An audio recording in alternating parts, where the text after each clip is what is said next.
আমাদের বাড়ির এই যে খাটটা তোমরা দেখতে পাচ্ছ, এই ছাঁদা ছাঁদা হয়ে গেছে। এটা একটা পোকাই করেছে, পোকাটাকে দেখাবো। তার আগে আমি খাটটাকে ভালো করে দেখে দিচ্ছি যে খাটটার কিরকম অবস্থা করেছে একটা পোকা। একটা না দুটা সেটা বোঝা যায়নি, মোটামুটি একটা পোকাই বেরিয়েছে।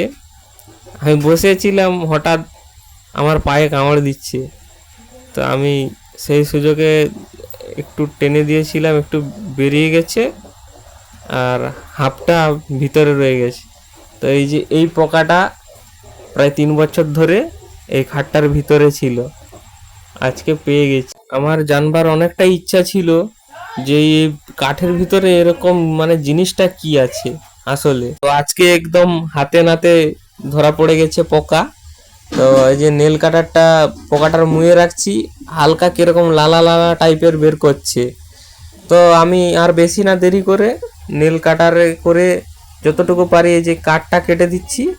এর গায়ে একটু কোনো টাচ হয়নি, আমি পোকাটাকে বাঁচানোর অনেক চেষ্টা করছি, তারপরে কাটছি। পোকাটা যদি 2026 সাল পুরো থেকে যেত তাহলে খাটটাই পুরো পড়ে যেত। আর একটা কথা বন্ধুরা, এই পোকাটা যে তোমরা দেখতে পাচ্ছ, এই পোকাটা কি নাম আমি জানি না, তোমরা যদি জেনে থাকো তাহলে কমেন্টে জানাও। এই খাটের কাঠটা নেল কাটারে করে কাটছিলাম, তারপরও কাটা হচ্ছিল না, একটু টেস্টারে কেটে দিয়েছিলাম। তারপরে এই যে দেখো বন্ধুরা, তারপরে এই যে হাতে উঠে যাবে, কামড়াচ্ছে, তাই একটু কায়দাভাবে উঠাতে হচ্ছে।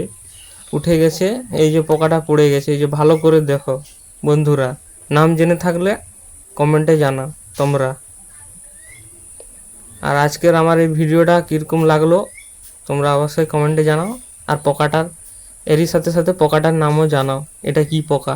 তো বন্ধুরা, আজকের ভিডিওটা এতটাই পর্যন্ত। দেখা হচ্ছে আবার পরবর্তী ভিডিওতে। সবাই ভালো থাকো, সুস্থ থাকো, বাই।